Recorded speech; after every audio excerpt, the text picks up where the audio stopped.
I had a crush on Billy Vance.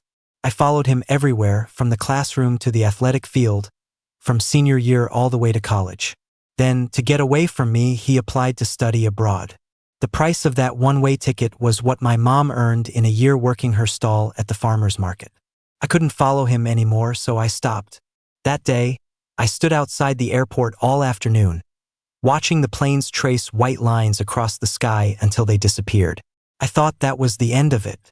People from different worlds aren't meant to meet again. But fate had other plans. 5 years later, at a friend's wedding, I had a few too many drinks. When I opened my eyes again, Billy was asleep next to me.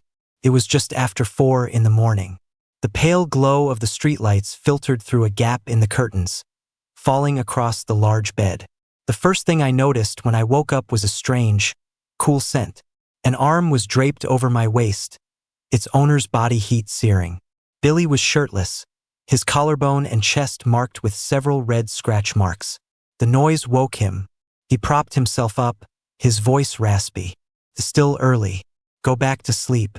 My throat felt tight, like it was stuffed with cotton. How did this happen? He paused for a second, his eyes clearing completely as he slowly sat up, the blanket sliding down to his waist. "You drank too much last night. You wouldn't let go of me." His words felt like a slap in the face. A wave of shame made me want to get out of there as fast as possible. I bent over to look for my shoes but couldn't find them anywhere. I decided to just walk to the door barefoot. Billy got out of bed and grabbed my wrist. "At least put your clothes on. The floor is cold." Couldn't shake him off. I turned back and stared at him, saying each word carefully. "Billy, listen to me, just pretend last night never happened. I won't bother you again." With that, I pried his fingers off my hand, pulled the door open, and ran. Around the corner, I leaned against the wall and dry heaved, but nothing came up. An image of his expression flashed in my mind, a tenderness that was almost tragic. I scrubbed my face hard with my hand, crushing that fleeting emotion, refusing to let myself get carried away again. At the hospital, my mom called my name several times. I didn't snap out of it until she tapped me on the shoulder. "Mom, what were you saying?" She looked worried. "Are you not feeling well? You're so pale." I lowered my head and sipped my porridge, mumbling, "Project deadline." I pulled an all-nighter. "Dino, tell the doctor we want to go home." I knew she was worried about the cost. The heart surgery and follow-up treatments had drained our savings, on top of what we paid the daytime caregiver. I worked my office job on weekdays and took on odd jobs on weekends. Barista, construction work, stocking shelves, anything that paid. When there was nothing else, I'd do food delivery. I stuffed the last bite of the bun into my mouth. "Mom, it's not up to you. We have to listen to the doctor. It's incurable. We're just wasting money," she said, her voice dropping. "I know." I forced a cheerful smile. "Don't worry about the money. I've got it covered." She sighed. "I'm sorry for being such a burden on you." I stared at her graying hair. She wasn't even 50 yet, and my throat tightened. "Mom, back then, did you ever think I was a burden?" I massaged her arm as I spoke. It was bruised and discolored from the constant 4 drips. "Please just try a little harder. Don't leave me all alone." Just then, the doctor making his rounds entered the room, breaking the heavy atmosphere. After the doctor left, the caregiver arrived. I gave her the rundown, then left the hospital, lying that I had to work overtime. A Saturday with a torrential downpour meant the app was slammed with orders. I managed to snag a delivery to a gated community with a 200 tip. 1 second I was ecstatic about landing the order, the next my bike and I were skidding into a puddle. I scrambled up and checked the bag first, making sure the food hadn't spilled, then got back on my bike and rushed off. It was only when I arrived that I realized the soup had spilled after all. I used a napkin to wipe the edge of the container clean and apologized profusely to the customer. He was grumbling and about to turn away when I forced myself to speak up. "Sir, about the tip. You have the nerve to ask for a tip when you show up like this?" He cut me off. "Are you insane?" I knew I was in the wrong, but I pushed on. "Even 100 would be okay." "No. Say another word and I'm calling security." The receptionist hurried over to mediate, pushing me toward the door. What's going on here? A familiar voice came from behind me. I froze, my blood turning to ice. I was paralyzed on the spot. Mr. Vance, this delivery guy. Maybe the rain outside was too loud. So loud that I could only hear my own heartbeat. Look up. Billy said it again, his voice low and tight. I slowly raised my head, inch by inch, until my eyes met his. He stared at my uniform, his expression darker than the sky outside. Why are you doing this? Didn't you finish college? Hearing that we knew each other, the customer quickly pulled out $200 bills and handed them over with a smile. I stared at the money, my fingers frozen in midair, but I reached out and took it. I mumbled my thanks and turned toward the revolving door. Before I could step back into the rain, he dragged me back inside. Answer me. Why are you doing this? I looked down at my soaking wet shoes. What's wrong with delivering food? Is it offending your highness? That's not what I... Beep. You have an order that is about to be late. The robotic female voice blared from between us. I looked up and smiled at him. Hear that? My next delivery is about to be late. Can you let me go now? I yanked my hand back hard, accidentally tearing the skin. Only then did I notice I'd cut my palm at some point. It hadn't hurt before, but now the pain was kicking in, sharp and piercing. Billy saw it too. I'll take you to the hospital. His concern offered no warmth, only more humiliation. I took a step back. Don't follow me. I'm begging you. I turned and ran into the rain. This time, he didn't follow. That night, I went back to the hospital. I got some gauze from the nurse's station, wrapped it loosely around my hand a couple of times, and waited for my mom to fall asleep before heading downstairs. A light rain was falling. I ducked into a small pavilion and pulled out a crushed pack of cigarettes. The lighter clicked.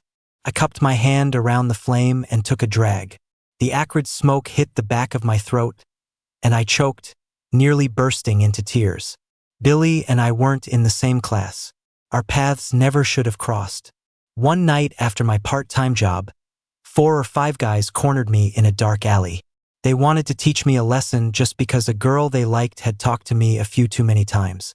There were no cameras in the alley. It was the perfect place to beat me up.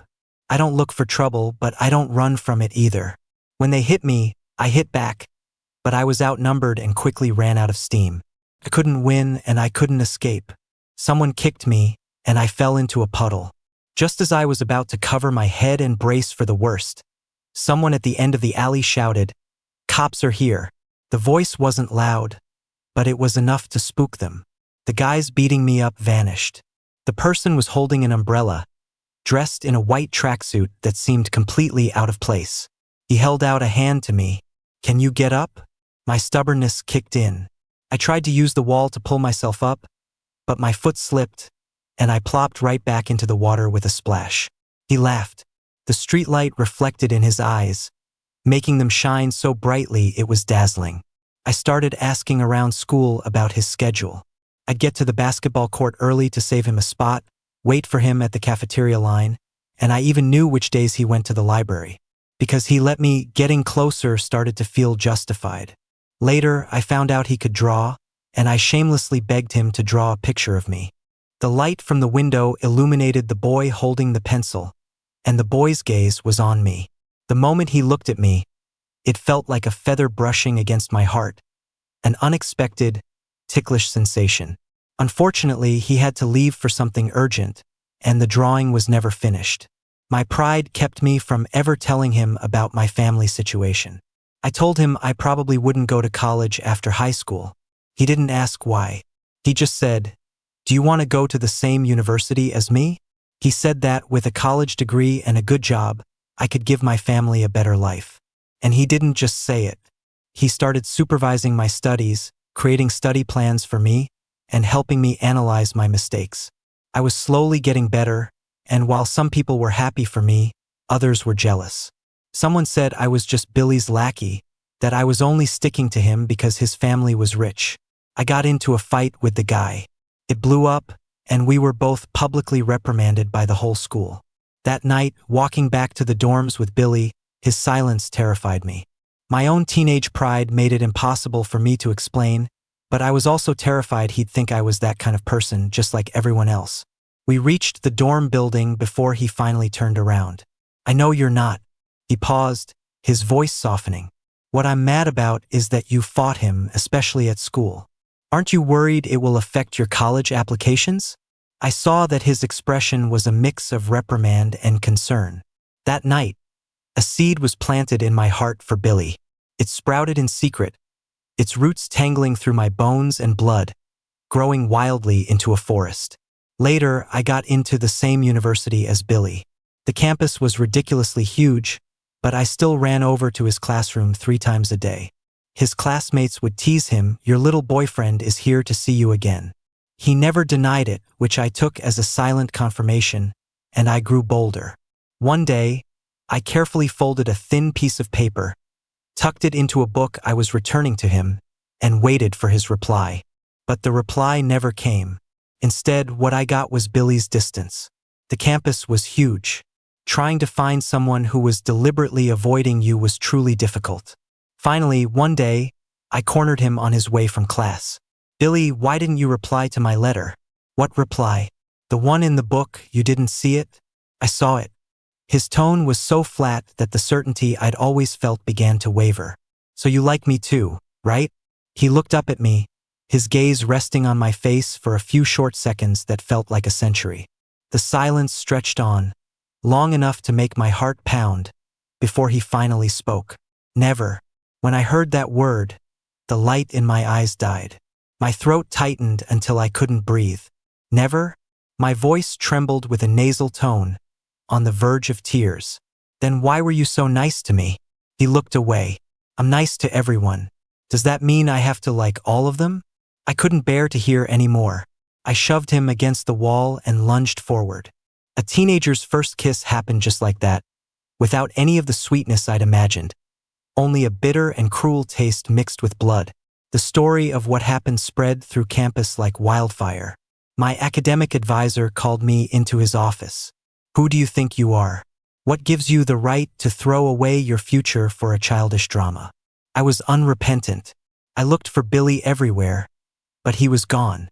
His phone was off, his dorm room was empty, until I saw a study abroad exchange form at the registrar's office. On it, in bold letters, was the name Billy Vance. The day he left, I ran to the airport, but I never got to see him one last time. His family's driver, who had just dropped him off, told me, "You two are from different worlds. Stop trying to force it." My classmates had said it, my teachers had said it, and at the time I'd scoffed. I believed that love could conquer all obstacles, that it could cross class divides. It was only later, working odd jobs, that I realized just getting through the front gate of a high-end apartment complex meant getting past layers of security. Slowly, as I listened to the planes flying overhead from my small window, the sound no longer stirred anything in me. Later still, my mother got sick, and the crushing weight of her hospital bills left me breathless. My busy life made me forget I had ever liked someone so much. The burning cigarette stung my fingertips. A text came in from an unsaved number. "Are you in some kind of trouble?" I stared at the words, and my eyes suddenly stung. I looked up at the grid of lighted windows of the hospital, then turned and stubbed out my cigarette on top of a trash can before walking toward the elevator. I didn't know that my phone lit up again in my pocket. Nothing happened that night. Don't worry. But it was quickly buried under a flood of spam messages. Over the next few days, my mom's spirits improved, and she smiled more and more. Just as I thought things were heading in the right direction, I got a call from the caregiver while I was at my desk. "Dino, you need to get to the hospital now. Your mom is suddenly having trouble breathing." I didn't wait to hear the rest. I asked my boss for time off and raced to the hospital. A doctor rushed past me. "She's in shock. We need to operate immediately. Go to the first floor and pay the deposit." My head buzzed. A nurse pushed me aside as a gurney was wheeled down the hall, its wheels clattering over the tile floor. I started making calls one by one. "Dino, your sister-in-law just had the baby. We're tight on cash even for formula. Dude, you still haven't paid me back that 20 grand from last time. I really can't swing it right now." I called everyone I could think of, but they were all ordinary people with their own struggles. A nurse urged me, sir. Any longer and we won't be able to get her into the operating room. I saw my mom lying in the hallway, her face ashen, the oxygen mask fogging up with each breath. In that moment, I felt a despair I had never known. I hated how useless I was. Finally, I dialed one more number. Hello, can you lend me some money? There was a 2-second silence on the other end. Send me your account number. My eyes burned instantly, but I had no time to cry. I grabbed the bill and ran to the payment window. The clock in the surgical waiting area moved excruciatingly slowly. The caregiver came back from a short trip and handed me 2 buns. You have to eat even if you're not hungry. If you collapse, who will your mom have? I took the food and began to wolf it down, my mind filled with images of my mom, her throwing out the relatives who told her to send me back to the countryside and start a new family while she was still young, her waking up at 3 or 4 in the morning to buy vegetables from the wholesale market to sell at her stall, her always saying with a smile that things would get better, her saying I would definitely make something of myself and give her a life of comfort. And now she was lying in a cold operating room. 6 hours and 37 minutes later, the red light went out. The surgeon came out and took off his mask. The patient is stable for now. We'll move her to the ICU for a few days of observation. If all goes well, she can be transferred to a regular room. My legs gave out, and I slid down the wall to the floor, finally letting myself cry. The medical staff repeatedly advised me, go home, take a shower, and get some rest. You can't help here, and we'll notify you immediately if anything changes. I shook my head, my throat dry. Doctor, please just let me wait here. Just as I said that, the phone in my jacket pocket started vibrating. I walked to the end of the hall to answer it. Hello? Hello, this is Mr. Vance's assistant. Please be ready by 7 p.m. to come to Mr. Vance's home. The address will be sent to you shortly. It took me a couple of seconds to remember who Mr. Vance was. As for what I needed to be ready for, it was obvious. I robotically went back to my rented apartment and stepped into the shower. The hot water poured over my head. The sound of the shower masked my sobs. I couldn't tell if my face was wet from water or tears. I dried off, changed into a clean set of clothes, and took a cab to the address on my phone. Through the car window, I saw the moon hanging at the edge of the city. When I was 18, I had tried so hard to reach for that light. Now, I slowly rolled up the window, shutting the moonlight out. With my own hands, I had cast a shadow over that pure, bright moon. I had put a price tag of $500,000 on the best thing I had to offer, my love, and sold it in the cheapest way possible. The assistant led me in. Before he left, he told me that what I needed was in the living room and that I should get ready. I kept my head down, my ears burning, my fingers trembling as I placed them on the buttons of my shirt. Then I laughed at myself. You're already here, so what's the point of being dramatic? I was shirtless, my pants pooled around my ankles, my fingers resting on the waistband of my underwear, hesitating whether to continue. Billy appeared at the door of his study, still holding a file, a look of complete shock on his face. I just asked you to make dinner. Why are you taking all your clothes off? He spun around abruptly. Get dressed. You'll catch a cold. I scrambled back into my clothes, wanting to crawl into a hole in the ground. He turned back, a smile playing on his lips. What were you thinking? I was flustered and annoyed. If he didn't intend to sleep with me, then what were all those bottles and lotions in the bag for? He glanced at the plastic bag, a flicker of awkwardness crossing his face. That was a mistake on Kevin's part. Then he handed me a file folder. I opened it. The first page read, in bold letters, loan agreement. It listed the lender and borrower, the loan date, the specific amount. Every clause was crystal clear, but the repayment method was unexpected. The borrower was required to prepare meals as requested by the lender, with each meal deducting $10,000 from the loan. I wasn't a Michelin star chef. No meal I could make would be worth that much. This isn't fair to you. I should just pay you back the money. It might take a while. I decide what's fair, he said, his voice soft but his tone firm. Just sign it.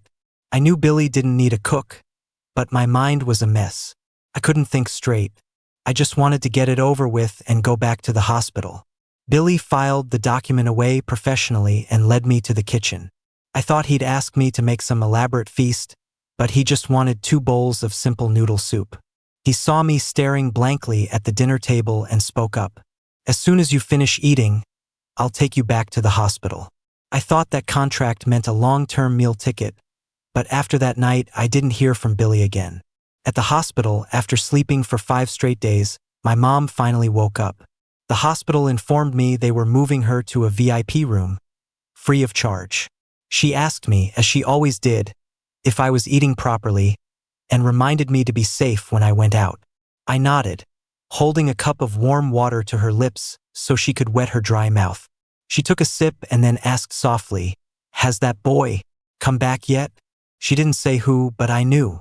After my senior year, Billy was all I ever talked about. Every phone call during college was about him. My mom would laugh and ask me, "Is he really that wonderful?" So I brought Billy home to meet her. I asked her, "Isn't he wonderful?" After a while, I stopped mentioning his name, and she stopped asking. Her bringing him up now was like a dull knife, slicing open the past we had both deliberately tried to bury. My throat tightened. I was about to change the subject when there was a knock on the door. I turned around. Billy was standing there in a suit, his shoulders damp with rain, looking like he'd rushed over from some important event. In that second, my heart slammed against my ribs and then fell back. "Billy?" My mom called out first, her joy impossible to hide. He nodded and greeted her. "Auntie."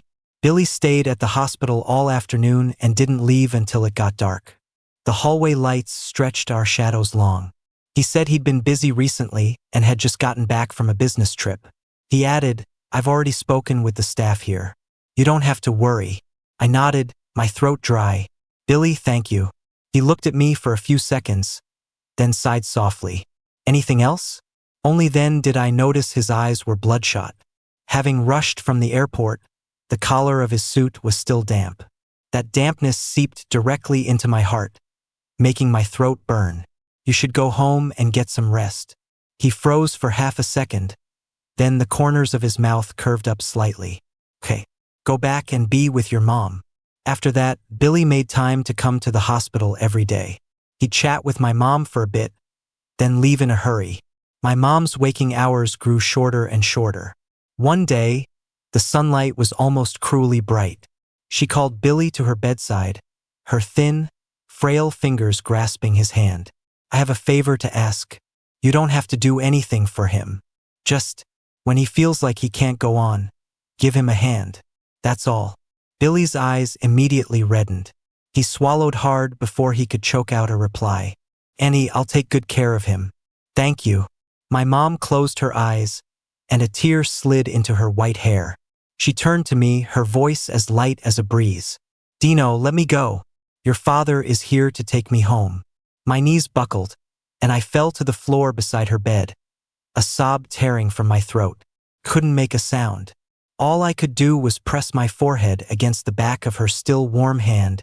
Billy helped me with my mom's funeral. I didn't refuse. On my own, I didn't have the energy to give her the farewell she deserved. When my mom was in the hospital, I felt like a puppet controlled by the strings of life. Now that string had snapped and I had collapsed. The pickled vegetables in the fridge, the orchid on the balcony, her presence lingered everywhere. I'd lie in the wicker chair she used to sit in and not move all day. Until one day, a call came from Billy. "Are you planning on breaking our contract?" I dragged myself up, took an 1.5-hour bus ride, and swayed my way to his house. The moment I walked in, the aroma of food hit me. He said I was late, so he'd had the housekeeper cook already, and told me to sit down and eat with him. He said, "If you dare leave, I'll go tell your mom that her son doesn't keep his word." And just like that, what was supposed to be me cooking for him turned into me eating with him. The time and place were never fixed. I knew that he was just using the contract as an excuse to pull me forward, step by step. Everything, loaning me the money, getting my mom moved to a private room, handling the funeral arrangements, it was all him. But I didn't understand. Why wasn't he more careful? Wasn't he afraid I'd misunderstand again and start clinging to him? but I never asked. Some things are better left unsaid, to avoid making things awkward for both of us. I was grateful to him, but that gratitude would never again become a burden for him in the name of love. Time passed quickly, and soon it was the last meal of our contract. Billy was acting strangely today, lacking his usual composure. He said, "Dino, after tonight, you won't owe me anything." I didn't answer because I had already decided I would pay back the money I owed him. He asked, "Will you come see something with me?" "What is it?" "You'll know when you see it." Puzzled, I followed him upstairs. The moment the lock turned, the room was plunged into darkness. With a click, rows of track lights switched on one by one. On the floor, on the tables, covering every wall, paintings crashed into my vision. Every single one was of the same face. My eyes were glued to the most prominent one in the center. An 18-year-old boy in an art studio, a shy smile on his lips, but his gaze was hot enough to burn through the canvas. A buzzing filled my ears. I stumbled back unconsciously, only managing to stay upright when I hit the doorframe. I looked at Billy, my voice trembling. Why did these paintings exist? Was it because you liked me? But if you liked me, why did you reject me? And if you rejected me, why are you showing me this now? Billy didn't step closer.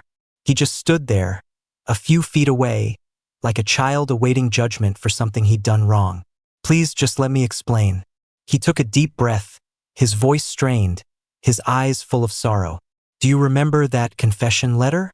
I wasn't the first person to open it. My father was. Turned out, Billy's father found the letter and was furious, forbidding Billy from seeing me ever again. Billy tried to reason with him, fighting back in every way he could. Then, his father threw a stack of photos on the table, pictures of my mom selling vegetables at the market. That's when reality hit him.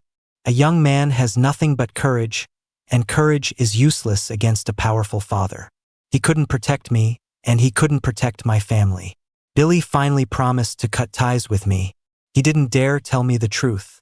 He was afraid of shattering the pride I fought so hard to maintain, afraid I'd do something impulsive and irreversible. He thought if he just waited a while, maybe his father would come around. But fate didn't give him time. After the kiss happened, his father was completely enraged and threatened to have me expelled from the university. For a family like mine, giving up a hard-won spot at a prestigious university was devastating. Billy knew it, and so did his father. His father gave him two choices: stay in the country and I would be kicked out of college for good. Billy would go abroad, sever all contact with me, and his father would promise to leave me alone. He chose the second option. Then he was locked in his house until the day he left. After listening to his story, my chest felt like it was stuffed with a waterlogged sponge. I gasped for air, but all I could breathe in was heavy, suffocating heat. So that's what happened. That's really what happened. A love story thwarted by class differences and family opposition. It was cliché, but it was also painfully real. I asked in a hoarse voice, "What about now? Does he approve?" Billy lowered his eyes and didn't speak for a long time. Now, I don't need his approval. After going abroad, Billy had only one goal: to become stronger. Strong enough to no longer be controlled by others. Strong enough to protect what mattered. And he did it. In just a few short years, he forced himself to grow up fast, expanding his business empire until he was powerful enough to stand against his father. He just never expected that life would have worn me down so much in the meantime. I always wanted to tell you the truth, but I was always one step too late. I was going to tell you after your mom got out of the hospital, but I never imagined that would happen. And when you needed money, I knew you'd agree to anything if I just asked, but I didn't want you to be forced into it. He took half a step forward, not touching me, but lowering his voice even more. I only showed you these because I wanted you to know that your love was never one-sided. After Billy finished, a long silence hung between us. I took a deep breath, my eyes stinging. I was so upset I wanted to scream. Fate had played me for a fool, only to return Billy to me, completely unchanged. But after all these years, I was no longer that fearless kid who thought he could take on the world. I didn't have the courage to love someone so recklessly anymore. I bowed my head and wiped my face, my palms coming away wet with tears. The tears felt like they were welling up from the depths of my soul, carrying with them an unspeakable sorrow and helplessness. Later, Billy asked me if I was willing to give us another chance. After that, Billy disappeared for a while. He reappeared the day before the New Year's holiday. I saw him from a distance as I was leaving my office building and froze for a second. When he saw me, his intimidating aura vanished instantly, and he walked toward me with a smile. I stopped and looked at him. "Are you here on business?" He shook his head. "Are you free for dinner tonight?" I saw the hope in his eyes, and I couldn't bring myself to refuse. The car drove out of the city center. I was confused until I saw the familiar gates of our old high school. He had driven across half the city just to take me back to that old street. I had already guessed where he was taking me, but standing at the entrance, I felt a wave of nervous nostalgia. I couldn't believe the little restaurant was still there after so many years. This was the first place I had ever treated Billy to a meal. After he saved me in the alley that night, I wanted to buy him dinner, but I was broke. I could only afford this small place, but I lied to him and said, "This is the most famous restaurant in the whole city." The owner had a great memory. She struck up a conversation as soon as she saw us, remarking on how quickly time had passed. She smiled and teased, "Brought your big brother out to eat again?" I awkwardly fiddled with the cup in my hands, not knowing how to respond. But Billy chatted with her completely naturally. The owner told us the street was being redeveloped and all the shops were going to be torn down. We were lucky to have come. For a moment, it felt like nothing had changed, except the person doing all the talking had switched from me to him. The students were on winter break, and the school was closed, so we headed back to the city after dinner. The car pulled up smoothly in front of my apartment building. "Drive safe." I was about to get out when he grabbed my left wrist. His voice was extremely low. My father agreed. I whipped my head around. "Did you have a falling out with your family?" My biggest fear was Billy turning against his family for my sake. "I want you to know," he said, loosening his grip but not letting go, "that when I say I'll protect you, I mean it. I brought you back here today because I wanted to tell you that I've been waiting right here for you, whenever you're ready to turn around." I opened my mouth, but my throat was painfully dry. My knuckles turned white from clenching my fist, but in the end, I said nothing. After he finished, he leaned over and unbuckled my seatbelt with a click. "Okay, go on up and get some rest."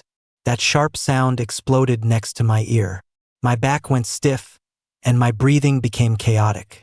A long time later, when I thought back on that night, I couldn't remember how I'd opened the car door or how I'd mechanically climbed flight after flight of stairs. I only remembered getting home and walking to the window. In the moonlight, the car was still parked where he'd left it. The driver's door was ajar, and Billy was leaning against it, the red ember of a cigarette glowing faintly in his hand. After that, Billy began to seep into every corner of my life, quietly and gently. He would occasionally drop off some of my favorite snacks or show up outside my office on a rainy day. As the new year approached, his social obligations must have increased, because he stopped coming around. In the blink of an eye, it was New Year's Eve. Snow was falling outside, and the entire city was wrapped in festive joy. On TV, families were reuniting. Outside the TV, I was all alone. The performances on the New Year's Eve special were as lively as ever. It turned out that even the most boring program could keep you glued to the couch from beginning to end. The host began the countdown: 10, 9, 8, BZZZ. My phone vibrated on the table. I glanced at the caller ID, and my fingers hit the answer button before my brain could catch up. His voice came through the receiver. "Happy New Year." His voice landed in my heart, making it clench for no reason. Clutching the phone, I walked to the window and pulled back the curtains. There, under the streetlight in the falling snow, stood Billy, his shoulders dusted white. He looked up, and our eyes met across the distance. Without bothering to put on socks, I slipped on my slippers and ran outside. 5th floor, 4th floor, 3rd floor. Before my foot even landed on the last step, I had pushed open the glass door. Billy turned at the sound, his eyes meeting mine directly. In that instant, All my hesitation and fear evaporated. I ran to him and threw myself into his arms. Billy staggered slightly, then wrapped his arms tightly around me. I buried my face in his chest and suddenly couldn't hold it together anymore. Billy froze for half a second, then placed a hand on my back, stroking it gently up and down. Finally, he whispered, "Are you cold?" I shook my head, tears streaming down my face, a complete mess. He opened his coat and wrapped me inside it, resting his chin on the top of my head. His voice grew husky. "I'm here." I don't know how long I cried. The sound of fireworks in the distance began to fade. I sniffled and looked up at him. I stood on my toes, my eyelashes fluttering as I moved closer and closer. The moment our breaths mingled, I could hear my own heart pounding like a drum. And this time, Billy didn't push me away. He paused for only a second before lifting his hand to cup the back of my neck, deepening the kiss. Billy came upstairs with me. He opened the containers he'd brought. "I brought you some food. Should still be warm." 6 steaming dishes were arranged neatly in the containers. Braised pork meatballs, spicy bamboo shoots, pan-fried shrimp, steamed sea bass, and a portion of golden brown spring rolls. There were also 2 boxes of dumplings underneath. I swallowed hard, and my stomach rumbled. Billy said, "Eat up while it's hot." I walked over to the cabinet, pulled out a bottle of whiskey, and held it up. "Will you have a drink with me?" And so, what started as 1 drink for me, 1 for Billy slowly became 1 for me, and another for me. Then I passed out. When I opened my eyes again, it was noon the next day. I fumbled for my phone with my eyes still closed. It was 12 p.m., and I had 37 unread messages on WhatsApp. I opened the app, and the avatar at the very top was Billy's. When had I unblocked him? I had no memory of it at all. The first voice message was only 10 seconds long. "Are you still mad at me?" My own voice, thick and nasal, replied, "I stopped being mad a long time ago." The second one played automatically. "Do you still love me?" In the message, I was crying too hard to breathe. After a few seconds, a single muffled word came out: "Love." There were more than a dozen green message bubbles in a row, all filled with my drunken ramblings, cursing out Billy, cursing out his dad, even cursing out my boss. Occasionally, his gentle reassurances were mixed in, okay, it's all their fault." The last message ended with my muffled sob, "Don't go. Don't leave me alone." The voice notes ended, and the screen went still. Just as the screen went dark, Billy knocked and came in. He saw me hiding under the covers like an ostrich and asked softly, "Did you listen to the recordings?" I gave a tiny nod. "Yeah." "Well, since you've heard them, you can't go back on your word." I took a deep breath, got out of bed, and took a bank card from the cabinet, handing it to him. "This is my year-end bonus plus what I've earned recently. It's $42,000 in total. The pin is your birthday." Billy looked down, his thumb stroking the surface of the card, but he didn't say anything. I was afraid he would refuse. "I'll transfer you the rest next month." "You have to take it." He raised an eyebrow. "And if I don't, are you going to go back on your word?" I looked up at him. "It's not about going back on my word. I want to be with you again with a clean slate, because Dino Miller's love would never be tainted by anything else." The air was quiet for 2 seconds. He sighed and put the card away. "Then I'll have to add interest." I was stunned. "There's interest?" He leaned in, pushing me back onto the bed, his lips pressing against mine, his voice muffled. I'm taking it back. After getting together with Billy, I became busier and busier, because if I was going to stand by his side, I couldn't be left too far behind. For 6 months, I used every resource I could to improve my skills. I worked during the day and studied case files and projects at night until my eyes ached. When I didn't understand something, I'd bother Billy, but he always demanded interest. Thankfully, the hard work paid off. Last week, I was appointed general manager of the branch office, and my first task was to secure investment. I chained myself to the office, working around the clock for 3 days straight. On the afternoon of the 4th day, my assistant poked her head in. "Mr. Miller, someone's here to see you in the lobby." I stood up and walked toward the elevators, the sound of the young women's chatter following me. It wasn't that they loved to gossip, it was just that every time Billy came, he made a point of saying he was there to see his boyfriend. I rubbed my temples as I went downstairs and saw Billy from a distance. When he saw me, he quickly walked over. "I brought you a jacket." "I'm not cold," I said, exasperated. "Besides, you're a CEO. How do you have so much free time?" "I don't. That's why I'll have to work late tonight," he smiled. "Speaking of which, are you free tonight?" No, Ian suarat flatly. "Tomorrow?" "No." Billy sighed. "That's a shame. There's a business gala tomorrow, and I was going to take you. Since you're so busy, I guess I'll go alone." I stopped in my tracks, turned around, and held out my hand to him. "Yes. If Mr. Vance is inviting, I'm definitely free." Late that night, I pushed against the man on top of me. "Let's get some sleep. We have important things to do tomorrow." Billy pinned my hands above my head, his voice raspy. "MHM, let's take care of tonight's important business first." Billy led me around, introducing me to everyone. I knew they were smiling at me because they were giving Billy face. After a few rounds of small talk, he whispered in my ear, "I have to take care of something. I'll be right back." I nodded, turned to get a glass of champagne, but before I could take a sip, I saw Billy's father coming down the stairs. "Good evening, Mr. Vance," I said, nodding slightly. He stopped in front of me, his gaze scrutinizing. "Do you know why I agreed to let you two be together?" "I have an idea, because you love your son." He scoffed, his tone neutral. "That kid comes home praising you to the skies, then turns around and uses company business to negotiate with me. He's a born shark." I was taken aback. Though I knew Billy had been doing a lot behind the scenes, a warmth still spread through my chest. "Mr. Vance," I said, putting down my glass, my voice calm. "To be honest, your approval isn't that important to me. But it's very important to Billy." As soon as I finished, Billy rushed back to my side, shielding me. "Dad, don't give him a hard time." His father shot him a glare, then looked back at me. "And you still haven't made a formal visit to our home. Young people these days have no manners." Billy frowned. "You don't have to listen to him. If you don't want to go, you don't have to." Later, I started my own company. It was nothing compared to Billy's, but it was doing very well in the city. I drank a lot on opening day. I clung to him. "Billy, am I successful now?"